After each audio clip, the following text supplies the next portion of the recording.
चलो सुनोगे, अब इधर ध्यान देना। यहां पर आपका लास्ट क्वेश्चन ये था, exercise 10.7, right the equation for the preparation of 1 iodobutane. आप देख लीजिए कॉपी में, ये लिखा हुआ था, ठीक है। अब इसके बाद में ये आपका मार्कोनिकॉफ, एंटी मार्कोनिकॉफ, ये सारा क्वेश्चन बता दिए थे लास्ट वाले क्लास में। तुम्हारा रिज्यूमे लिखा हुआ था कि नहीं लिखा हुआ था? तो तुम्हारा लास्ट क्लास छूटा होगा, उस तो वीडियो देख करके कंप्लीट करोगे। इसके बाद में ये करना था हम लोग को समराइज फॉर प्रिपरेशन ऑफ हेलोअल्केन का। लेकिन अभी आप छुट्टी में से आए हैं और हम पूरी तरह से आश्वस्त हैं, ये कॉपी आज आप देख रहे होंगे पहली बार में, हालांकि समझा करके भेजे थे। तो अभी जो कुछ ये बताएंगे तो सिर्फ मेरे ही दिमाग में रहेगा, आपके दिमाग में नहीं रहेगा। इस समराइज फॉर्म को अगले क्लास के लिए रखते हैं। आप एक बार में थोड़ा सा पूरा प्रिपरेशन देख करके आओगे और यहां बताएंगे तो सारा प्रिपरेशन आपका एक जगह पे जमा हो जाएगा, ठीक है। तो वो चाह रहे हैं, तो इसको छोड़ करके आगे बढ़ते हैं। तो आगे फिर आज हम लोग स्टार्ट करेंगे क्या, फिजिकल प्रॉपर्टीज। लिखिए टॉपिक। नहीं, जगह किससे छोड़ोगे, वो समराइज पार्ट अलग से लिखवा देंगे अलग वाले में। फिजिकल प्रॉपर्टीज ऑफ हेलोअल्केन लिखिए, हम डिक्टेट कर दे रहे हैं, आप लिखिए। लिखिए point wise. Alkyl halides are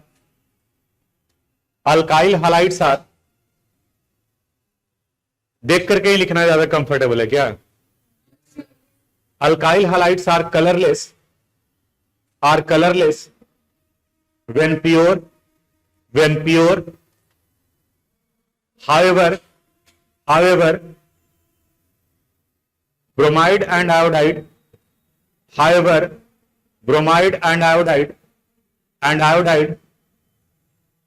develop color when exposed to light,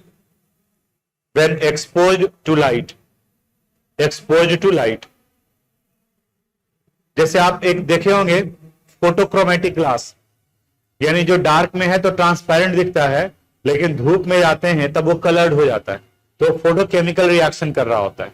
उसी तरह से यहां पर भी अल्काइल ब्रोमाइड और आयोडाइड ये लाइट के प्रेजेंस में फोटोकेमिकल रिएक्शन शो करते हैं, फोटोक्रोमेटिक बिहेवियर शो करता है।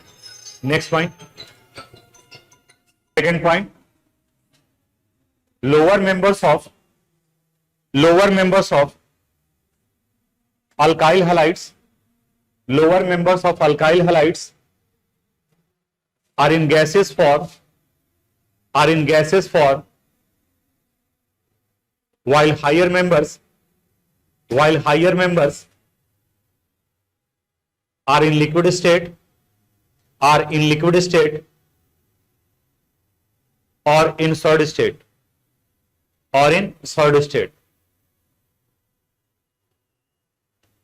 नेक्स्ट पॉइंट, मेरे जो हम बोल रहे हैं उसको लिखो आप, तो थोड़ा सा कंसंट्रेशन बनेगा, अदरवाइज ध्यान कहीं और चला जाएगा। Next point, due to difference in electronegativity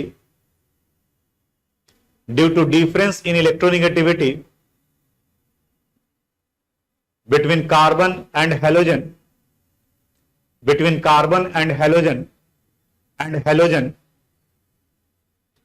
alkyl halides are polar in nature। Alkyl halides are polar in nature। Alkyl halides are polar in nature। Polar and non polar याद करो, covalent bond class 11th में chemical bonding में था कि अगर दो अलग अलग इलेक्ट्रोनिगेटिविटी वाले एटम हैं तो उनके बीच में पोलर का फॉर्मेशन होगा। तो कार्बन और हैलोजन में हैलोजन का इलेक्ट्रोनिगेटिविटी ज्यादा होता है, तो जब शेयरिंग होगा तो हैलोजन की तरफ में शिफ्ट करेगा पेयर्ड इलेक्ट्रॉन, तो उनके ऊपर डेल्टा निगेटिव और कार्बन के ऊपर में delta positive. Therefore haloalkanes are polar in nature. Next point, in comparison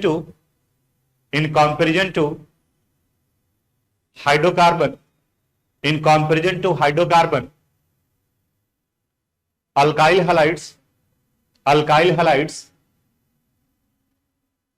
have high melting point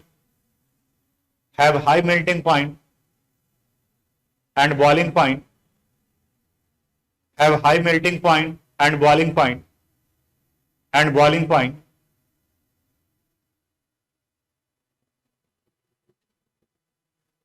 because alkyl halides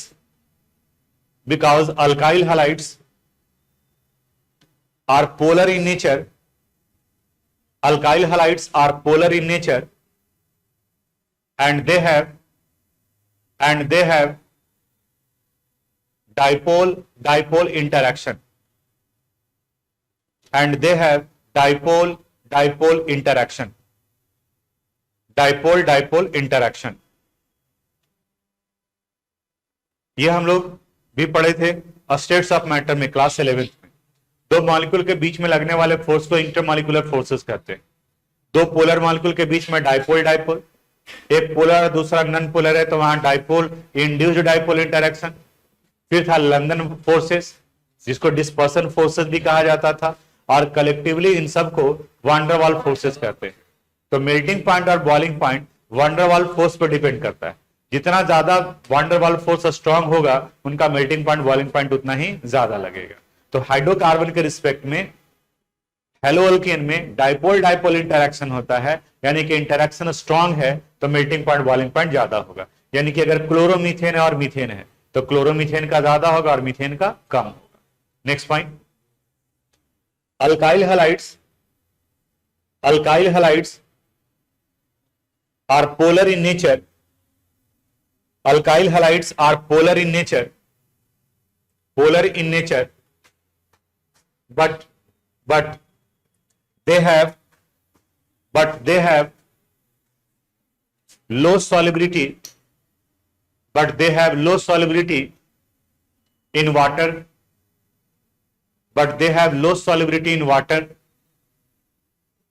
because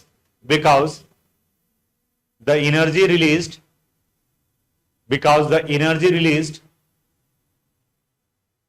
when an alkyl halide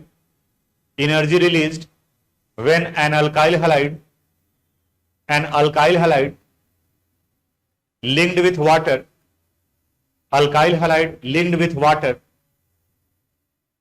is smaller than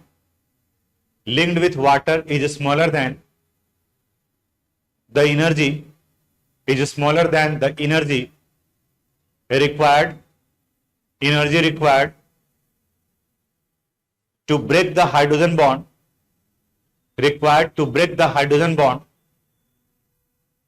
formed between water molecule. ये आपके NCERT book का question है, सुनोगे इसको थोड़ा समझोगे। Solution chapter में भी हम लोग पढ़े थे, एक कंसेप्ट आया था लाइक डिजोल्व लाइक, और वहां पढ़े थे हम लोग कि polar substance are generally soluble in polar solvent like water and non polar are insoluble in water. तो यहां करा है कि अल्काइल हैलाइड जब पोलर नेचर का है तो फिर ये वाटर में इनसॉल्युबल क्यों होता है, या इनका सॉल्विटी वैल्यू कम क्यों है। अब उसके पीछे का रीजन समझोगे।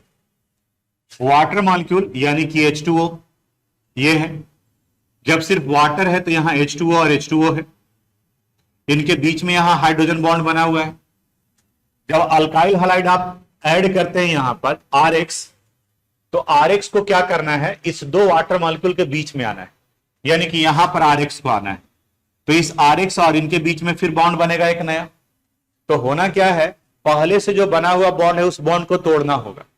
फिर से ऐसे यहां स्ट्रक्चर लिख करके, ये वाटर मॉलिक्यूल है, यहां ये वाटर मॉलिक्यूल है और इनके बीच में हाइड्रोजन बॉन्ड बना, ऐसे ये वीक बॉन्ड है हाइड्रोजन बॉन्ड। जब अल्काइल हैलाइड को डालना है यहां पर, तो अल्काइल हैलाइड को जब इंट्रोड्यूस करेंगे इसमें, तो उसके पहले अल्काइल हैलाइड क्या करेगा, इस बॉन्ड को तोड़ेगा। And bond breaking process is endothermic in nature, यानी कि यहां पर एनर्जी क्या करना पड़ेगा, देना पड़ेगा। और जब इनके बीच का ये बॉन्ड टूटेगा यहां पर, तब फिर इस कंडीशन में अल्काइल हैलाइड आएगा।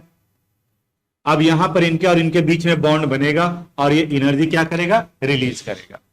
अब कहता है कि इनके बनने से जितना एनर्जी रिलीज होता है उससे ज्यादा एनर्जी उसको तोड़ने में लगता है। तो कोई भी प्रोसेस स्पॉन्टेनियस तभी होगा कि जब तोड़े तो उस वक्त में कम एनर्जी देना पड़े और जब बने तो ज्यादा एनर्जी रिलीज हो जाए। जैसे अगर मान लिया कि हम यहां पर देख रहे हैं कि मान ले कि पूरे एक महीने के अंदर में 20,000 रुपया आ रहा है हमारे पास और खर्चा मेरा 25,000 रुपया है एक महीने का, तो बताओ ये बिजनेस जो है वो आगे सरवाइव करेगा या बंद हो जाएगा? बंद हो जाएगा। यानी कि नॉन स्पॉन्टेनियस नेचर का है। रिवर्स होना चाहिए कि अगर आपका 20,000 रुपया खर्च है तो आपका 25,000 रुपया आना चाहिए, तो 5,000 रुपया आपका प्रॉफिट में हुआ।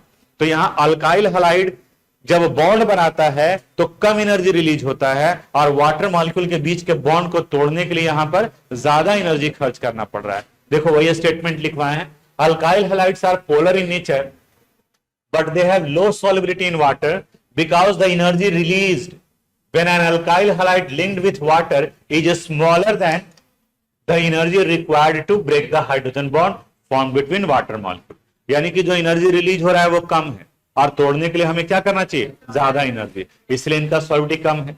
लोअर मेंबर तो सॉल्युबल होंगे भी, पार्शियली सॉल्युबल होंगे, लेकिन हायर मेंबर जो है वो इनसॉल्युबल होगा। आप एनसीईआरटी में देखोगे तो एक थ्योरेटिकल क्वेश्चन है, 1 मार्क्स का पूछा जाता है, तो उसमें ये आंसर देना होगा। Next point, the solubility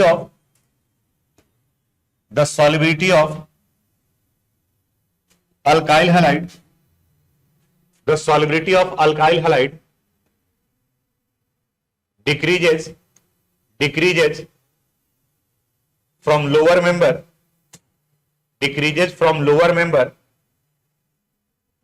to higher member, decreases from lower member to higher member, lower member to higher member।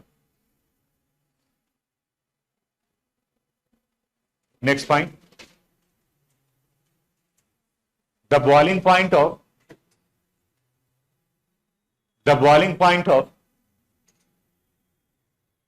alkyl halide,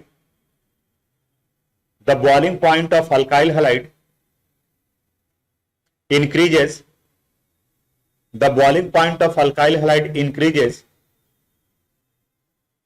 on increasing the molecular mass, increases on increasing the molecular mass, increasing the molecular mass।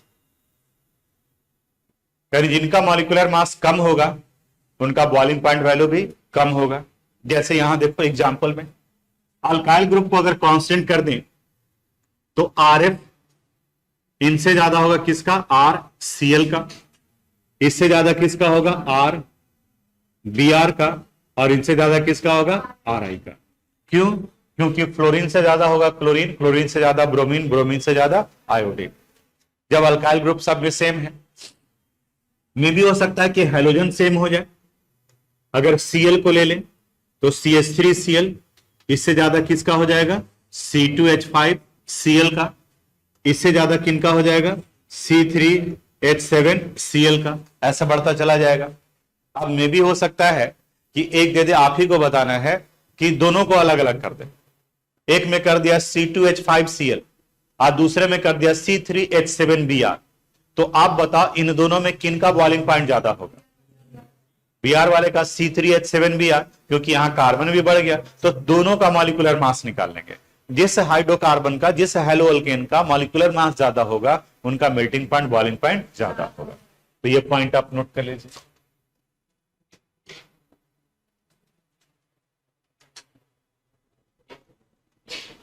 Note कर लिए? Next point, in the case of isomeric haloalkane, in the case of isomeric haloalkane,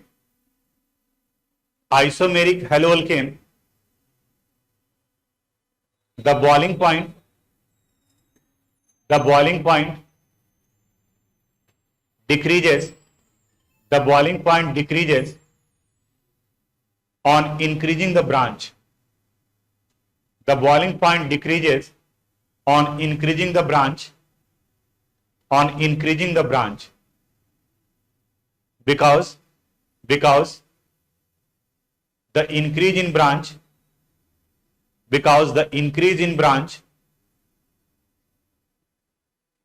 decrease the molecular size,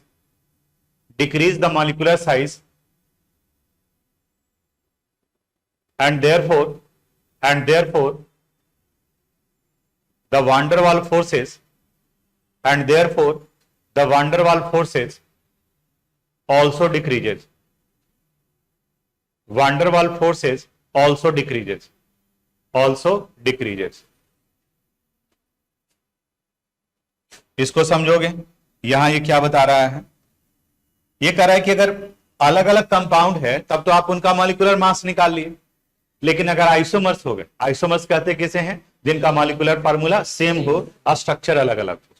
तो कह रहा है कि वैसे condition में जितना ज्यादा ब्रांच होगा उनका साइज उतना ही छोटा हो जाएगा, और जब साइज छोटा होगा तो इंटरमॉलिक्यूलर फोर्स यानी कि वांडर वाल फोर्स वीक होगा, और जब वीक होगा तो मेल्टिंग पॉइंट बॉइलिंग पॉइंट कम हो जाएगा। जैसे एक हम लोग लेके चलते हैं क्लोरोब्यूटेन को। देखो ब्यूटेन को ऐसे लिख सकते हैं CH3 CH2 CH2 CH2 और Cl। 1 क्लोरोब्यूटेन है।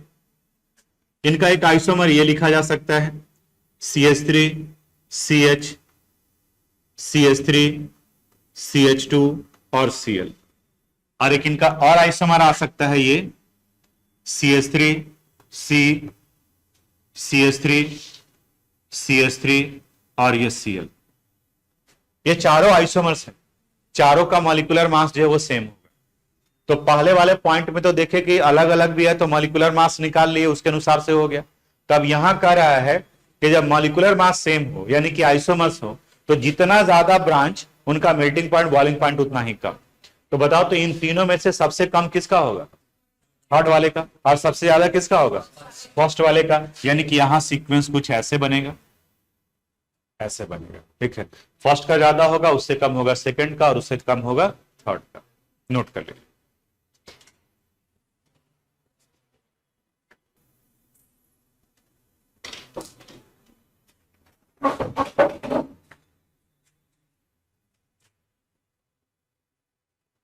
ये वाला पॉइंट लिखो, फिर समझाते हैं। अभी तुम ही कॉल किए थे क्या? आइए मैं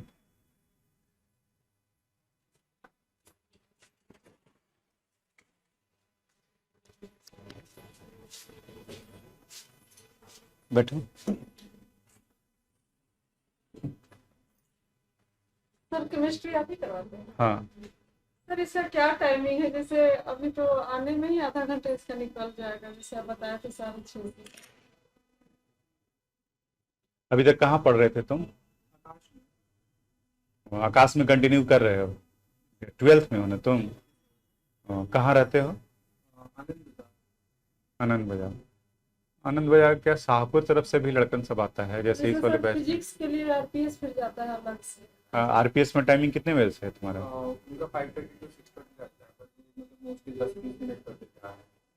10 मिनट और आगे पढ़ा देते हैं। किस अल्टरनेट में? मंडे अल्टरनेट में? आज ही के अल्टरनेट में? अभी वहीं से आ रहे हो? और सुबह में स्कूल भी जाते हो? किस स्कूल में हो? TPS। तो स्कूल भी जाना जो है ज़रूरी है। और टीटीएस वाले में जो है वो बहुत आगे है। टीटीएस वाले में एक चैप्टर जो है वो निकल गया है, अल्कोहल फिनॉल ईथर जो है उसमें पढ़ाएंगे, यानी कल से जो एक नया चैप्टर शुरू करेंगे। तो ट्यूसडे अल्टरनेट में डाल तो सकते हैं 5 से 6:30, लेकिन ये है कि उसमें जैसे अभी ये सब जो चल रहा है तो इसमें भी फर्स्ट चैप्टर चल रहा है। अब इसका फिजिकल प्रॉपर्टीज आज अभी बता रहे हैं, यानी कि पूरा केमिकल प्रॉपर्टीज बाकी है ऑर्गेनिक का। और उसमें अगर डालेंगे तुमको तो वहाँ पूरा हेलोल्केन खत्म हो चुका है। यही है। अगर ऑनलाइन में कवर कर सकते हो तो ये हम कर सकते हैं कि उसमें तुम्हारा एडमिशन ले लिए। जैसे अभी जो है वो हम पढ़ा रहे हैं तो लाइव स्ट्रीमिंग कर रहे हैं। जो बच्चा नहीं आ पाया है या किसी दूसरे बैच में छूटा हुआ है तो वहाँ से वो लाइव अटेंड कर रहा है, क्लास जो है वो ऑनलाइन कर रहा है। ठीक है, तो वो तुम जो है वो अगर कर सकते हो तो वो उसमें हम अलाउ कर सकते हैं। बाकी सर शाम का 5 बजे टीटीएस में आ जाएगा, 5 से 6:30 ट्यूसडे अल्टरनेट में। तो वो बैच आगे चल रहा है, उसमें सेकंड चैप्टर स्टार्ट करने वाले हैं। उसमें सर आकाश में भी जाता है। ट्यूसडे अल्टरनेट में जाते हो? तो कैसे साइकिल वगैरह रखे हो कि ऑटो से आते हो, कैसे आते हो? साइकिल है, हम ठीक करवा देते। जैसे इसको ऑटो देते हैं सर, साइकिल थोड़ा कम यूज करने के लिए देते हैं, साइकिल तो हाँ। दे सकते हैं, ऐसा नहीं है। माने हम यहाँ स्टार्ट कर देते हैं 6:45 में शुरू कर देते हैं। ठीक है, क्योंकि कई बच्चा कहीं ना कहीं से पढ़ के आता है तो 5-10 मिनट का तो वही गैप सर लग ही जो जाता बात है। है, देखिए सर अभी हमने इसको आज डाले वहाँ भी डाल कर आए हैं। तो अभी तक कहाँ पढ़ रहे थे तुम? आकाश में। तो वहाँ दिक्कत होने लगा। मैं थोड़ा मतलब बेसिक एनसीईआरटी के क्वेश्चन वो हाँ, तो बहुत ज़्यादा लेट कर दिए, 1 महीना पहले तुमको एक्टिव होना चाहिए था। इससे हम पहले ही पढ़ जैसे आकाश का भी है, हमको लग रहा है 7-8 स्टूडेंट है मेरे यहाँ जो आकाश में पढ़ता है, लेकिन वो सब 11th में ही से पढ़ रहा था। वो आकाश में भी पढ़ रहा था, सर इसको और ये जो है बोले वो थे अभी तो मार्च अप्रैल के बाद मई जून में इसको बोले, लेकिन सर ध्यान नहीं दिया, बोला टाइमिंग की वजह से। हाँ। लेकिन जब रिजल्ट सब गड़बड़ा रहा है एकदम हाँ। कैसे हो गया तो एक्चुअली उसका भी अपना दिक्कत ही है, वो बेसिक पार्ट को ज्यादा लेकर के चलेगा तो फिर ऊपर वाला कॉम्पिटेटिव एग्जामिनेशन वाला नहीं पकड़ में आएगा। तो वो सब जो है वो एक कंसेप्ट बना हुआ है। मॉर्निंग वाला बैच में अधिकांश बैच है कि कोई फिरजी में पढ़ रहा है, कोई कहीं पढ़ रहा है, तो वो लोग भी वही बताता है कि वहां तो हमारा हाई लेवल का हो जाता है, बट बेसिक पे ज्यादा नहीं फोकस करता है, तो वो दिक्कत होने लगता है। सर इसका जैसे आज वेडनेसडे है तो वेडनेसडे को सर जैसे 6:45 बता रहे हैं, तो ये 3 बजे से नहीं करवाते हैं सर? तो 11th का रहता है 3 बजे से। हाँ, अगर जैसे सर 7 बजे से आए तो कोई दिक्कत है? तो वही 15 मिनट हर दिन जो छूटता जाएगा, हर दिन 15 मिनट छूटता चला जाएगा। आने में तो सर लगेगा। हमको लगता है कि 6:45 बजे वहीं से बच्चा छूट करके आता है मेरे यहाँ। इस वाले बैच में भी जो है पवन सर के यहाँ से ही वो सब 6:45 बजे पहुंचता है, जब हम जो है बाकी सब कुछ फोन वगैरह कर रहे होते हैं तब वो 7:45 में तो सर वही छुट्टी दी है इसको तो तो किसी किसी दिन लेट होता होगा, नहीं तो मोस्ट प्रोबेबली जैसे हम भी अगर मान लीजिए आज पढ़ा रहे हैं आपसे, हम 5 मिनट बात करने लगे तो 5 मिनट जो है मे भी हो सकता है कि आगे बढ़ जाए, ठीक है, वैसे ही होता है। नहीं तो अधिकांश लोग जो टाइमिंग है उसी में, बोले क्योंकि ऐसे 6:35 तक हम छोड़ देंगे। हाँ तो ठीक है, छोड़ देंगे तो उसके बाद यहाँ ही आ जाएगा, ठीक है। और यहाँ जो छूटेगा उसका भी इस वाले बैच में कोई दिक्कत नहीं है, क्योंकि इसका रिकॉर्डेड वीडियो तुम्हारे ऐप में रहेगा। अभी जो पढ़ा रहे हैं तो साथ में रिकॉर्डिंग भी होता जा रहा है, तो रिकॉर्डिंग हो रहा है तो घर में भी जाओगे तो जो छूटा हुआ रहेगा तो वो तो हो सर जाएगा। पार्ट 2 ही पढ़ाएंगे ना इसमें? हाँ, अभी जो छूटा हुआ है तो ऑर्गेनिक ही इसमें चल रहा ज्यादा है। निकल गया सर, इस ऑर्गेनिक फर्स्ट ही चल रहा है नहीं इसमें। सेकंड हाँ, माने फर्स्ट चैप्टर चल रहा है, ऑर्गेनिक केमिस्ट्री का फर्स्ट चैप्टर चल रहा है, आधा चैप्टर कंप्लीट हुआ है, आधा बाकी है ये। बताओ क्या करना है? बोले सर 10-15 मिनट लेट अगर अप डाउन होगा तो फिर कोई दिक्कत नहीं। हाँ, तो मैंने अभी इसको करना पड़ेगा, मैनेज करना पड़ेगा। अब ऐसा नहीं कि हम 10 मिनट के लिए इसको भगा देंगे कि हाँ तुम काहे वो कर दिया। अब ये तो खुद 12th में है, खुद ही सीरियस होना चाहिए, ठीक है, कि हाँ वहां से छूटे तो फिर हमको यहाँ पे जो है वो आ जाना, रेगुलर रहोगे।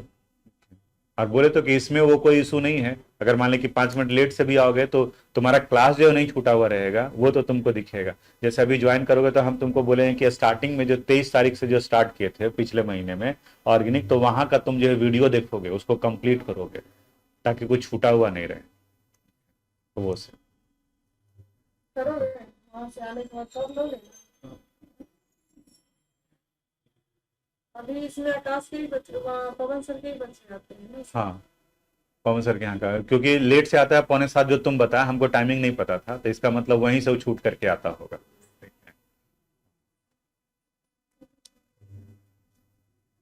अगर सर ऐसे जैसे बीच में अगर स्कूल और absent हुआ तो सर दूसरा दिन तो नहीं आ पाएगा, इसी दिन मतलब फिक्स हो जाएगा? एक्चुअली जो है वो आ सकता है तो पूछेगा कि मेरा यहाँ तक खत्म हुआ है तो दूसरे वाले में कब हम आ जाए।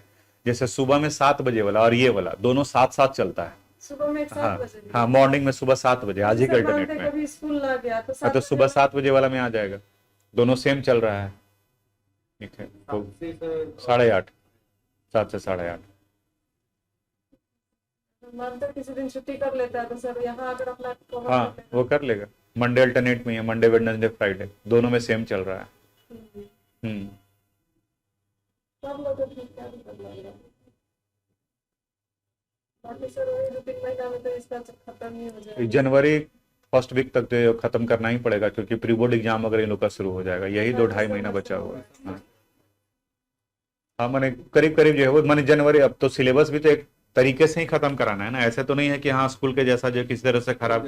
हाँ, तो वो तो नहीं करवा सकते हैं, क्योंकि तुम जाओगे तो फिर अगले साल तो तुम 10 जगह पे बोलोगे ना कि हाँ जैसे ही खत्म करवा दिए, लेकिन तुम यहाँ पे आए हो तो कोई 5 आदमी बोला होगा तुमको कि नहीं वहां पे पढ़ाए हैं, समझ में आता है। अभी सर तो- यहाँ पूरा ट्रैफिक जाम है, मैं उतर के आई हूँ कि चलो लेट हो रहा है, इससे अच्छा पैदल निकल जाओ, अच्छा रहेगा। रितेश के स्टूडेंट आपके के पास आते हैं जाते हाँ, तो वही बोले कि तो एक तो हमको अपना परफॉर्मेंस भी देखना है ना कि हाँ कल आकाश होकर के के बच्चा शिकायत नहीं। सर इसी ग्रुप में होंगे? वो सुबह वाले में रहता है, एक अभी है वो आकाश का ही आज सुबह में नहीं आ पाया था, तो अभी शाम वाले में वो क्लास कर रहा है। स्कूल छोड़ते होंगे सर? तो वो सब फ्लाइंग ही है, वो नहीं जा रहा है, स्कूल नहीं जा रहा है। तो इस नाम वजह तो से होगा ना सर आदमी? आर्मी स्कूल से छुड़वा के कहीं दूसरे स्कूल में करवाया होगा, फ्लाइंग करवा दिया होगा। तो आप तो इसका कोई उसका टेंशन नहीं है, अब इधर करोगे, जिस दिन छूटेगा तो उस दिन सुबह में आ जाना, ठीक है। लेकिन आप जो है वो ज्यादा डिले मत करो कहीं पर भी, नहीं तो बहुत ज्यादा सफर करना पड़ेगा। 1 महीना पहले एक्टिव होना चाहिए था तुमको। सर ये सेकंड शिफ्ट मतलब बुक तो सर थोड़ा कंप्लीट करवा दीजिएगा ना सर। नहीं, जैसे हमसे पूछेगा तो अभी तो हम यहाँ पे रुकते हैं उसका क्लास काम में, है सर, हम पहले तो अब ये बताए तो थे। इसको करना पड़ेगा ना, ये तो उसका करना काम है पड़ेगा, सर। ये तो करना पड़ेगा इसलिए इसको। सर हम आगे ठीक है। बहुत जगह लगे हुए 8 बजे क्लास खत्म होगा, हम 8:30 बजे तक यहाँ रुकते हैं। कुछ स्टूडेंट जो है रुक करके पूछेगा कि हाँ सर मेरा यहाँ छूटा हुआ है, यहाँ ये सर हुआ 8 है। साढ़े 8 तक तो ये कर सकता है। हाँ बिल्कुल, जो कुछ भी पूछेगा 5 मिनट भी आकर के बात कर लेगा कि सर यहाँ पर ये हमको दिक्कत हो रही है, यहाँ क्या करेंगे, रास्ता तो बताएंगे ही ना, ठीक है, कि हाँ यहाँ से ऐसे कर लोगे, ये कर लोगे। और बाकी हम कह दें कि हाँ इसको बैठा के हम पढ़ाएंगे तो झूठ बोलना हो जाएगा, ऐसा तो कोई टीचर करेगा ही नहीं। हम कैसे कर दें कि हाँ वो करेंगे, वही बोले पूछना इसको पड़ेगा। अब सब तो मेरा ही स्टूडेंट है, अब 12th में जो है करीब करीब 400 स्टूडेंट है, तो 400 तो मेरे ही स्टूडेंट हैं, सब मेरे लिए बराबर ही हैं। कोई सर से बात की, हम 2 ही मिनट किए, ज्यादा किए नहीं कि सर ऐसा ऐसा बात है। तो बोले कि मैम देखिए अगर मेरे यहाँ नहीं एब्सेंट करता है तो मैं गारंटी लेता हूँ कि सेकंड बुक का मैं पूरा कंप्लीट ही कराऊंगा। नहीं नहीं, वो भी करवा देंगे, वही बोले ना, लेकिन इसको लगे रहना पड़ेगा, तब टीचर तो, अब तुम्हारा रिजल्ट मेरा रिजल्ट हो जाता है, तुम बेटर करोगे तो हम भी तो बताएंगे कि मेरे यहाँ पढ़ा है, बेटर सर किया एक है। करेगा तो 2-4 बच्चे को और ही है। बिल्कुल एक बिल्कुल मेरा वही लड़का होता खुद है। सर, आगे चल के उसको हो सकता है हम कर दें। हाँ तो वही बोले कि आखिर तो वैसे ही 9th है। में है सर, वो भी है, जी। दिक्कत होगा तो आगे चल के उसको भी करेंगे। और क्या सर, एडमिशन कराना पड़ेगा तो वहाँ छूटा नहीं है। इसको टोटल मेरे यहाँ 4000 पे करना होगा, क्योंकि लेट से आया है। ऑर्गेनिक का 5000 ले रहे थे दिवाली के पहले जो है, लेकिन अब इस महीने में अभी एक स्टूडेंट एडमिशन करवाया तो उसका 4000 लिए हैं, तो वही इससे भी 4000 ही सर लेंगे। पेमेंट का मतलब ऑनलाइन चाहिए ऑफलाइन? जैसे आपको सुविधा लगे वैसे आप कर सकते हैं। सर मतलब आज दूसरे दिन कर सकते हैं? हाँ तो अब तो ये परसों से आगे क्लास करें ना, कि आज करना है क्लास? सर आया था तो कर लेता, कर कर ही जाता, मैं तो चले ठीक है, तो बैठेगा क्लास में। बाकी सर कल नहीं परसों में आकर पैड कर दूंगी। ठीक है, ठीक, कोई दिक्कत नहीं है। तो बैठो क्लास में। आप बैठेंगे क्या? नहीं नहीं सर, हम चल जाते हैं, आ जाएगा आ जाएगा।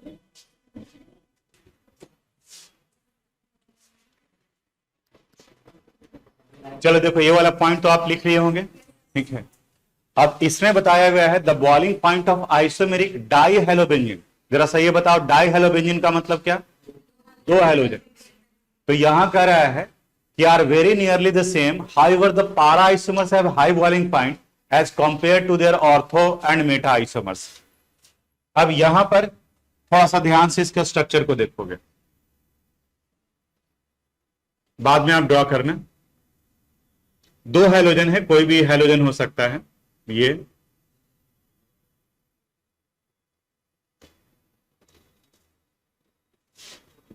बताओ ये दोनों कौन से हैं, ऑर्थो मेटा या पारा?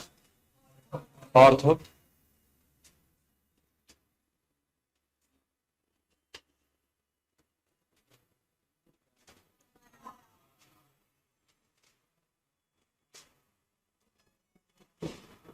अब जो एक्सप्लेनेशन है वो यही स्ट्रक्चर में छुपा हुआ है। जो जितना ज्यादा मॉलिक्यूल क्लोजली पैक्ड होगा उसका डेंसिटी उतना ही ज्यादा होगा और उनका melting point boiling point high होगा। यहां ऑर्थो की वजह से यहां पे एक ब्रांच लगा हुआ है, मेटा में यहां ब्रांच लगा होगा, तो 2 मॉलिक्यूल के बीच में स्पेस चलाएगा।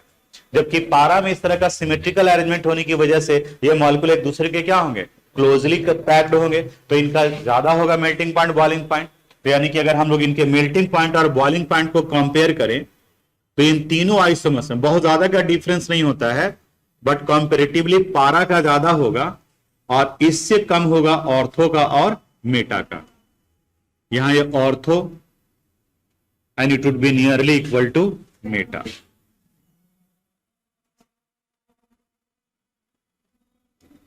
ये यहां पर ये मेटा फॉर्म नोट कर लीजिए इसको।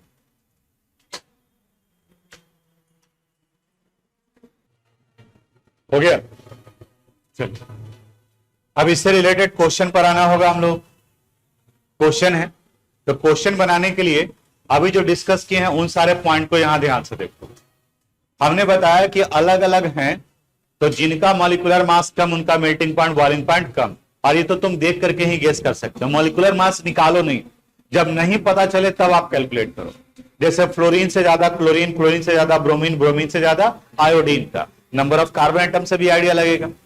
अगर आइसोमर्स हैं तो जिसमें जितना ज्यादा ब्रांच उसका वांडरवाल फोर्स उतना ही वीक, उनका मेल्टिंग पॉइंट बॉइलिंग पॉइंट उतना ही कम होगा। ऑर्थो मेटा और पारा के केस में पारा का ज्यादा होगा और उससे कम ऑर्थो एंड मेटा के केस में होगा। आ जाते हैं हम लोग क्वेश्चन पर।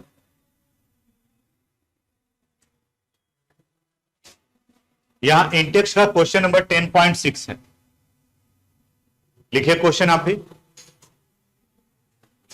Arrange each of the following compounds, arrange each of the following compounds in order of increasing boiling point, in order of increasing boiling point, increasing boiling point।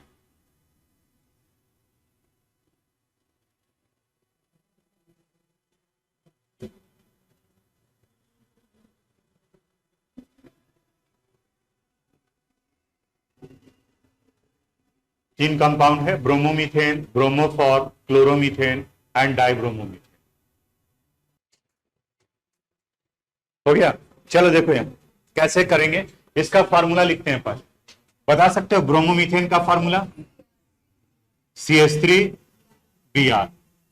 ब्रोमोफॉर chloroform का formula होता है CHCl3, तो bromoform का formula हो जाएगा CHBr3।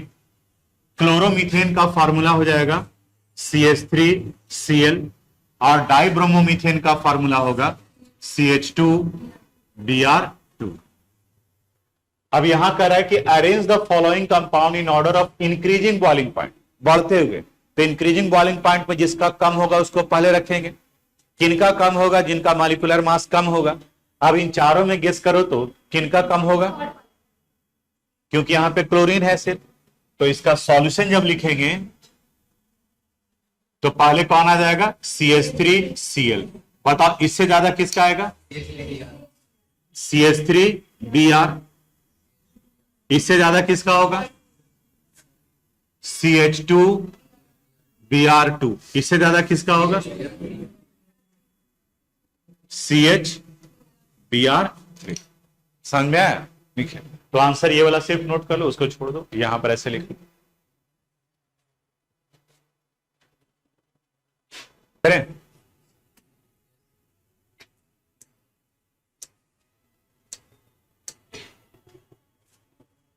Second में यहां भी अरेंज करना है तो पहले इसका स्ट्रक्चर लिख देते हैं। 1 क्लोरोप्रोपेन, बोर्ड पर देखो थोड़ा सा, CH3 CH2 CH2Cl। Isopropyl chloride, यानी एक ब्रांच आ जाएगा CH3 और यहां Cl। 1 chlorobutane, CH3 CH2 CH2 और ये Cl। तीन ही दिया हुआ है, वैसे ही गेस करो। ये दोनों एक दूसरे के आइसोमर्स हो गए, ठीक है। इनमें 3-3 कार्बन, उसमें 4 कार्बन है, तो इन तीनों में बताओ सबसे ज्यादा बॉइलिंग पॉइंट किसका होगा? थर्ड वाले का। अब इन दोनों में बताओ कम किसका होगा? बीच वाले का। जहां ब्रांच है, वहां मेल्टिंग पॉइंट बॉइलिंग पॉइंट कम होगा। तो यानी कि अगर इसका सॉल्यूशन लिखे हम लोग तो अब या तो आंसर लिख सकते हो, इसका नाम लिख सकते हो, या स्ट्रक्चर भी लिख सकते हो। तो यहां पर आ जाएगा पहले CH3CH CH3Cl। इससे ज्यादा आ जाएगा लीनियर का, यानी CH3 CH2 CH2Cl, और इनसे ज्यादा आ जाएगा इनका CH3 CH2 CH2 CH2 और ये Cl। और यही कंसेप्ट आपको इसके बाद वाले सारे चैप्टर्स में, अल्कोहल फिनोल ईथर का हम लोग कुछ नहीं जानते, ABCD कुछ नहीं जानते, लेकिन आप क्वेश्चन जाकर के देखना, ऐसे ही मिलेगा वहां पर भी कि प्रोपेन 1 ऑल और प्रोपेन 2 ऑल, इन दोनों में किनका बॉइलिंग पॉइंट ज्यादा होगा।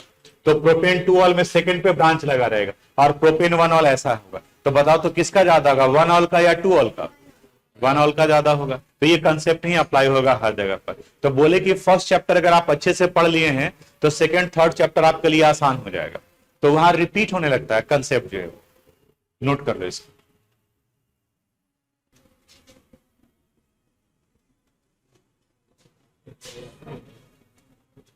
हटा दें, ये इतना क्वेश्चन ये था आपका फिजिकल प्रॉपर्टीज से रिलेटेड।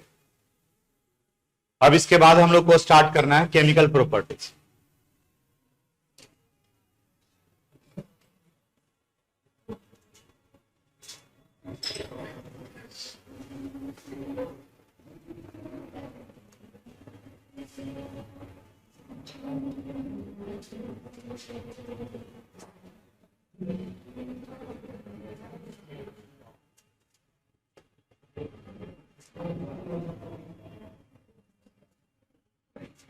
लिखिए topic chemical properties. Chemical properties.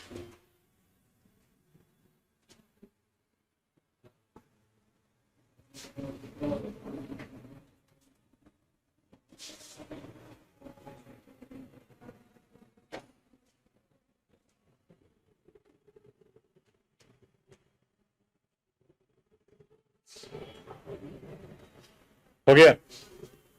इसमें फर्स्ट है इलिमिनेशन रिएक्शन। लिखिए पहले, उसके बाद फिर समझाते हैं इसका क्या मतलब।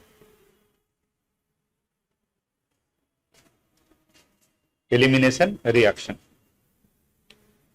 लिखो, when alkyl halide, when alkyl halide, alkyl halide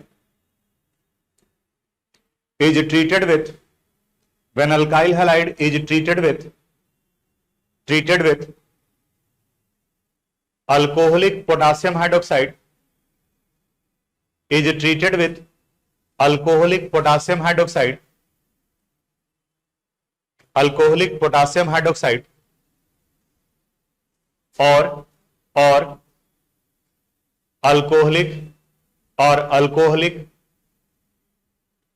sodium ethoxide, alcoholic sodium ethoxide,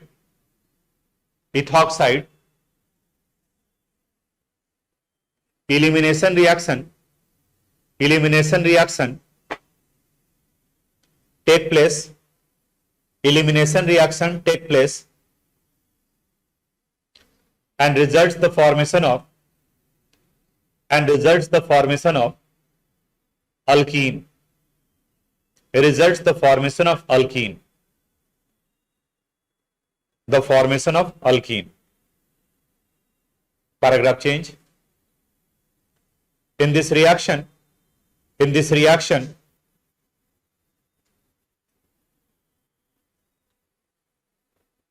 hydrogen atom eliminated from beta carbon atom, alpha beta लिखते हैं ना, beta, eliminated from beta carbon atom, therefore it is also known as beta elimination reaction. Therefore it is also known as beta elimination reaction. Beta elimination reaction.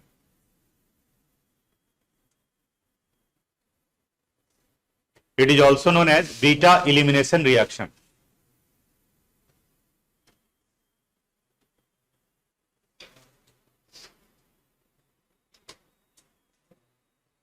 Beta elimination reaction.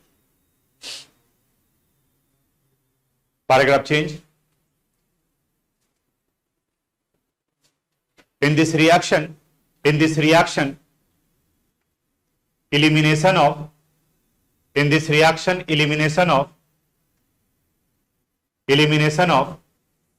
hydrogen and halogen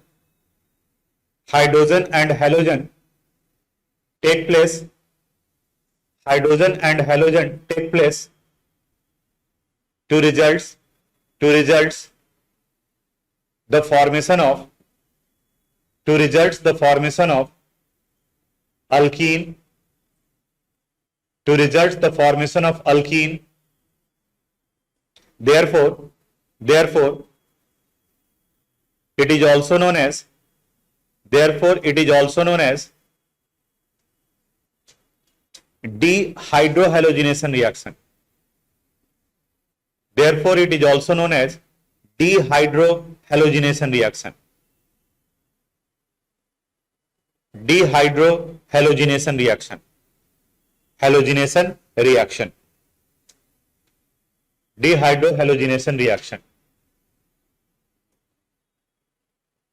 board पर देखिएगा, समझने की कोशिश कीजिएगा। हेलोअल्केन यानी कि carbon के साथ में हेलोजन और एक हाइड्रोजन लगा हुआ है, इनका रिएक्शन कराते हैं अल्कोहलिक पोटेशियम हाइड्रोक्साइड या अल्कोहलिक इथॉक्साइड के साथ। अल्कोहलिक यानी कि अल्कोहल के प्रेजेंस में, या फिर आप ये भी ले सकते हैं C2H5ONa, सोडियम इथॉक्साइड कहते हैं, यह भी अल्कोहलिक नेचर का। तो यहां इलिमिनेशन रिएक्शन होगा। फंक्शनल ग्रुप जिस कार्बन से अटैच्ड है उसे क्या कहा जाएगा? अल्फा, और इसके बगल वाले को बीटा। तो कहता है कि जब इनके साथ रिएक्शन कराते हैं तो अल्फा से हेलोजन और बीटा से क्या निकलेगा? हाइड्रोजन, और ये दोनों बाहर निकल जाएगा किस फॉर्म में? HX के फॉर्म में। अब जैसे ही यहां से ये बॉन्ड खाली हो गया, ये बॉन्ड खाली हो गया, तो ये दोनों कंबाइन कर कन्वर्ट कर देगा किस में? अल्कीन में। यानी यहां ये बन गया अल्कीन। जैसे कुछ एग्जाम्पल ले लेते हैं, ये CH3 CH2 CH2 और सपोज यहां पर ये Br है, और इनका रिएक्शन करा दिया गया है अल्कोहलिक पोटेशियम हाइड्रोक्साइड के साथ। करना क्या है आप बताओगे? ब्रोमीन जहां लगा हुआ उस कार्बन को क्या कहेंगे? अल्फा, और इसके बगल वाले को बीटा। यहां वही हेलोअल्केन रिएक्शन करेंगे जहां बीटा हाइड्रोजन हो। बीटा हाइड्रोजन किसे कहेंगे? जो बीटा कार्बन से अटैच्ड है, क्योंकि हाइड्रोजन वहीं से निकलेगा। तो देखो, तो यहां तो दो हाइड्रोजन लगा हुआ है, तो यहां से क्या निकालोगे आप? एक हाइड्रोजन, और यहां से Br। क्या बाहर निकल गया? HBr। अब ये HBr के बाहर निकालने के बाद में जो बचा हुआ है वो लिखेंगे। बोलो यहां क्या लिखें? CH3 CH डबल बॉन्ड और यहां CH2। ठीक है, लिखिए इसको। हो गया। अब यहां देखो, अब वो देख लेंगे लिस्ट, अब समझोगे अब आगे का कंसेप्ट। यहां कह रहे कि अगर इस तरीके से हो, आप लिखोगे नहीं, यहां समझोगे। CH2 CH Cl और CH3, इनका रिएक्शन करा रहे हैं अल्कोहलिक पोटेशियम हाइड्रोक्साइड से। अल्कोहलिक। अब पहले वाले में और इस वाले में देखो क्या डिफरेंस हो गया। पहले वाले में एक ही बीटा था, और अब यहां पर दो बीटा हो गया। ये अल्फा कार्बन एटम है, ये भी बीटा है और ये भी बीटा है। कंफ्यूजन ना हो तो एक को बीटा कर देते हैं, एक को बीटा डैश कर देते हैं। मान लीजिए इसको बीटा डैश कर रहे हैं तो दोनों से निकलेगा। अब एक एक करके दोनों को हम लोग बनाते हैं कि कौन सा प्रोडक्ट बनेगा। तो यहां से अगर बीटा से रिमूव कर रहे हैं हाइड्रोजन और यहां से क्लोरीन, बाहर क्या निकलेगा? HCl। बीटा से रिमूव करो, देखो तो क्या बनेगा? CH3 CH double bond CH और यहां CH3। और अगर हम लोग बीटा डैश से हाइड्रोजन रिमूव कर रहे हैं, यहां से क्लोरीन, तो देखिए क्या बन जाएगा? CH3 CH2 CH double bond और CH2। ये दो बन गया। अब करा कि इन दोनों में मेजर प्रोडक्ट कौन होगा? वो जेटसेव रूल, जेटसेव होता है, और प्रोनाउंसिएशन में से हम लोग सेटजेफ पढ़ते हैं। सेटजेफ रूल अप्लाई होता है, हम नोट में लिखवाएंगे आपको। सेटजेफ रूल क्या बताता है? ये बताता है the alkene which contain more alkyl group, number of alkyl group which contain more alkyl group is formed as a major product. अब ये आइडेंटिफाई करने के लिए क्या करोगे आप? डबल बॉन्डेड कार्बन को गौर से देखोगे। यहां देखो, ये डबल बॉन्डेड कार्बन है, ये डबल बॉन्डेड कार्बन। इस डबल बॉन्डेड कार्बन के साथ में एक अल्काइल ग्रुप लगा है, इस डबल बॉन्डेड कार्बन के साथ में भी एक अल्काइल ग्रुप लगा है, यानी कि यहां पर टोटल कितने अल्काइल ग्रुप हो गए? 2। जबकि यहां पर इससे बताओ कितना अल्काइल ग्रुप लगा है? एक भी नहीं।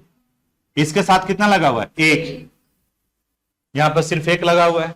तो बताओ तो कहां ज्यादा अल्काइल ग्रुप बना है, फर्स्ट वाले में या सेकंड वाले? तो फर्स्ट वाले को कहा जाएगा क्या? Major product.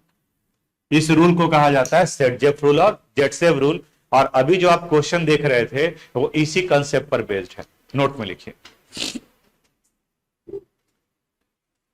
लिखिए if more than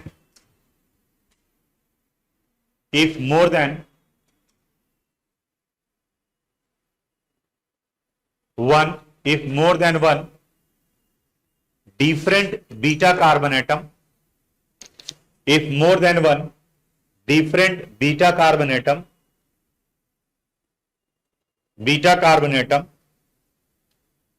with hydrogen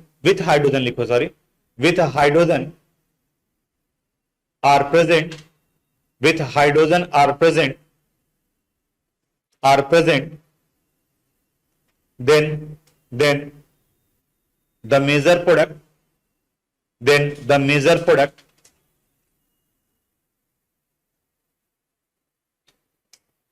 is decided by Set-Jeff rule.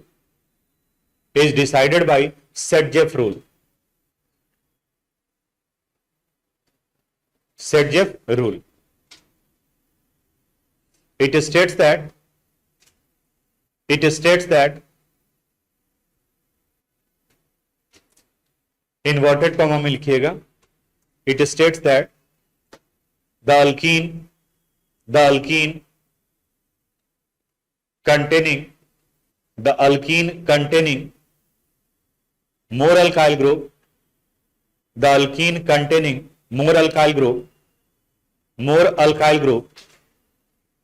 is formed as a major product.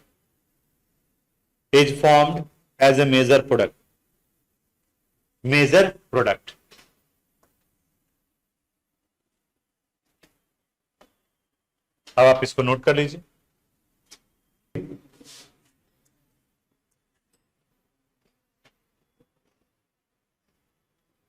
अब चलो देखो, यहां टाइम कम है, क्वेश्चन डिस्कस करते हैं। ध्यान से आप देखोगे, बाकी ये पीडीएफ तो रहेगा ही, लेकिन एक बार ट्राई करना। ये एनसीईआरटी बुक का क्वेश्चन है, एक्सरसाइज का है, कैसे बनेगा जो ध्यान से देखोगे। 10.10 करा predict all the alkyne. All the alkyne करने का मतलब जैसे यहां पर 2 अल्कीन बना था तो दोनों लिखे, उसके बाद में आइडेंटिफाई की कि कौन मेजर है। उसी तरह से यहां करा कि predict all the alkene that would be formed by dehydrohalogenation of the following halide with sodium ethoxide in ethanol and identify the major alkene. और फिर उसके बाद में मेजर अल्कीन आइडेंटिफाई करना है। 3 क्वेश्चन इसमें दिया हुआ है, यहां पर समझोगे। फर्स्ट है 1 ब्रोमो 1 मिथाइल साइक्लोहेक्सेन। इनका स्ट्रक्चर लिखते हैं, 1 ब्रोमो 1 मिथाइल, यानी ये कुछ इस तरीके से होगा, CH2 CH2 CH2 CH2 CH2 और यहां गौर से देखो, फर्स्ट पर ही ब्रोमो भी है और फर्स्ट पर ही मिथाइल भी है। तो 1 ब्रोमो 1 मिथाइल और ये क्या हो गया? साइक्लोहेक्सेन। इनका रिएक्शन कराया गया है sodium ethoxide alcoholic, C2H5ONA, ethanol यानी कि अल्कोहल। हम लोग शॉर्ट में यहां पर अल्कोहल लिख दिए। कंसेप्ट क्या है? अल्फा और बीटा। फंक्शनल ग्रुप जिस कार्बन से लगा उसे क्या कहेंगे? अल्फा, बीटा, ये भी बीटा और ये भी बीटा लग रहा है। बाद में जब हम लोग बनाएंगे तो पता चलेगा कि ये दोनों बीटा अलग अलग नहीं है, एक ही जैसा है। ठीक है, तो अलग अलग तरह के बीटा को लेकर चलना चाहिए ताकि कंपाउंड अलग बनना चाहिए। यहां से निकालोगे तो जो बनेगा कंपाउंड यहां से भी वही बनेगा, लेकिन वो बनाते हैं पहले उसके बाद में। अब एक को बीटा कर दिए, इसे हम बीटा डैश कर दिए और इसे बीटा डबल डैश कर दिए। अब देखो, सबसे पहले बीटा से रिमूव करते हैं। बीटा से क्या रिमूव करेंगे? H, और यहां से Br। अब क्या बचेगा यहां पर? CH2, यहां double bond C, CH2 CH2 CH2 CH2 CH2, ये बन गया। अब बीटा डैश से निकालते हैं यहां से, तो यहां से हाइड्रोजन और यहां से क्या Br, ऊपर में क्या रह जाएगा CH3, यहां C डबल बॉन्ड CH, इस जगह पर CH2 CH2 CH2 CH2 बन गया ये। अब बीटा डबल डैश से निकालेंगे तो यहां से हाइड्रोजन और यहां से ब्रोमीन, क्या आ जाएगा CH3 C double bond CH,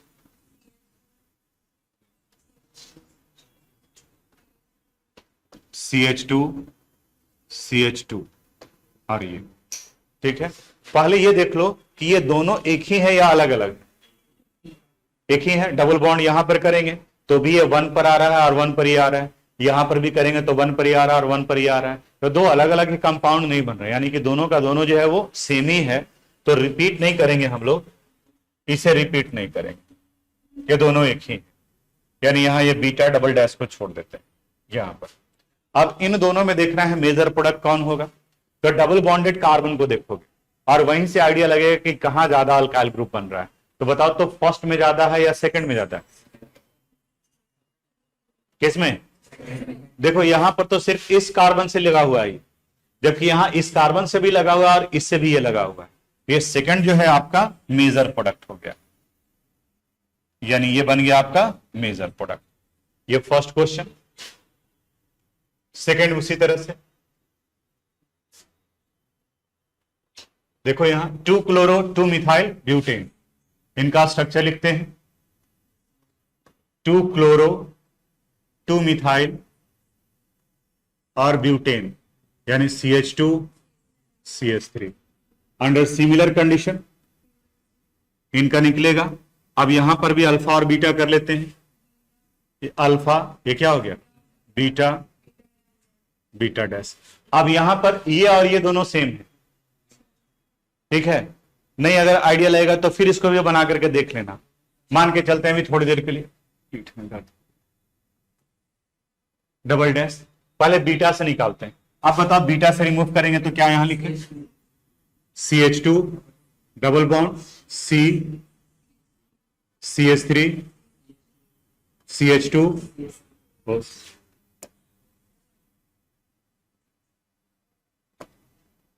CH2 और यहां CH3। बीटा डैश से निकालो, बोलो product CH3 C CH3 double bond CH CH3 और बीटा डबल डैश से निकालो CH3 C double bond CH2 CH2 और CH3। अब ये फर्स्ट और थर्ड दोनों सेम है या अलग अलग है? दोनों का आयु पैक नेम बताओ तो। फर्स्ट वाले का आयु पैक नेम बताओ। अरे डबल बॉन्ड आएगा, यहां से नंबरिंग करेंगे यार। 1 2 3 4 यानी 2 मिथाइल ब्यूट 1 इन। यहां पर 1 2 3 4, यहां पर भी नाम क्या आ रहा है 2 मिथाइल ब्यूट 1 इन, यानी कि दोनों का दोनों क्या आ रहा है सेम हो रहा है। तो इसमें सिर्फ बनेगा तो 2 ही बनेगा, क्योंकि ये दोनों जो है वो आइडेंटिकल। अब मेजर प्रोडक्ट, अब ये नहीं बताओगे तो फिर क्या बताओगे? बताओ फर्स्ट या सेकंड? सेकंड, क्योंकि फर्स्ट वाले में यहां तो इसके साथ एक भी नहीं है, यहां सिर्फ 2 ही अल्काइल ग्रुप, जबकि यहां पर एक ये भी अल्काइल ग्रुप है, ये भी अल्काइल ग्रुप है और ये भी अल्काइल। टोटल कितना अल्काइल ग्रुप हो गया 3। तो ये आ जाएगा आपका मेजर प्रोडक्ट। ये हुआ मेजर प्रोडक्ट, ठीक है। थर्ड,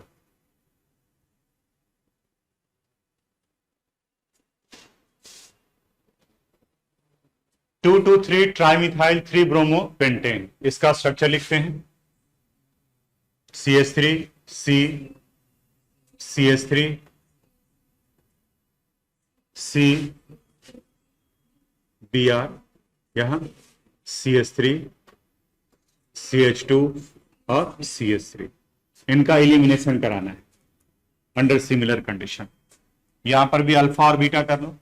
फंक्शनल ग्रुप इससे लगा हुआ है तो ये अल्फा, ये क्या हो गया, बीटा, बीटा डैश, और यहाँ बीटा डबल डैश। एक स्टूडेंट बताया कि सर यहां से तो निकलेगा ही नहीं, आप बता सकते हो यहां से होगा या नहीं? बीटा से क्या निकलता है, तो इस पे है एच, तो ये तो एलिमिनेशन शो ही नहीं करेगा। तो यहां सिर्फ क्या बन गया, बीटा और एक दूसरा बीटा डैश, क्योंकि ये बीटा कार्बन तो है लेकिन यहाँ डीहाइड्रोहेलोजिनेशन होता है, हाइड्रोजन निकलता है, लेकिन इस बीटा के पास में हाइड्रोजन नहीं है, तो यहां से एलिमिनेशन नहीं होगा। तो एक बार में पहले बीटा से निकालते हैं, CH3 C, CH3 CH3, यहां C, CH3 double bond CH, CH3, और दूसरा में यहां से रिमूव करते हैं, CH3 C, CH3 CH3 C double bond CH2, यहां CH2 और ये CH3, ये बना है। अब देखो मेजर प्रोडक्ट फर्स्ट वाला बनेगा या सेकंड वाला, कौन? दिमाग नहीं लगाना है, ठीक है, बिना दिमागी लगाए से तुक्का लगा देना है। डबल बॉन्डेड कार्बन के साथ में अल्काइल ग्रुप 2 और एक ये अल्काइल ग्रुप 3 हुआ। और यहां पर देखो इसके साथ तो एक भी नहीं, और एक यहां कितना हो गया, 2।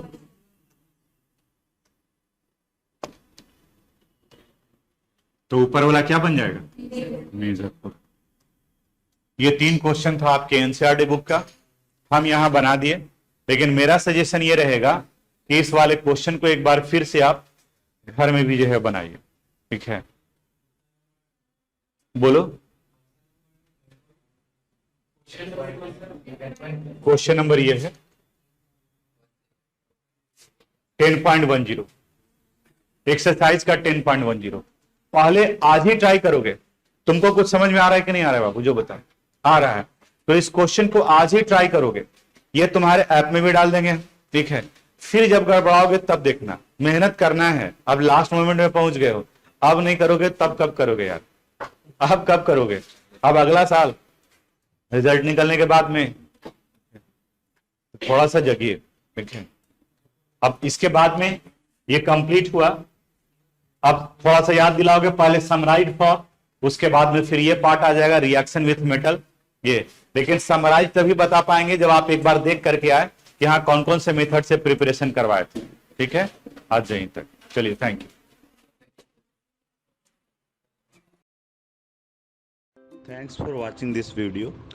अगर आपको कोई प्रॉब्लम है, अगर किस तरह का समझने में कोई दिक्कत है, तो आप मुझे मैसेज कर सकते हैं, हम अपनी तरफ से पूरी कोशिश करेंगे उसे रिप्लाई करने के लिए।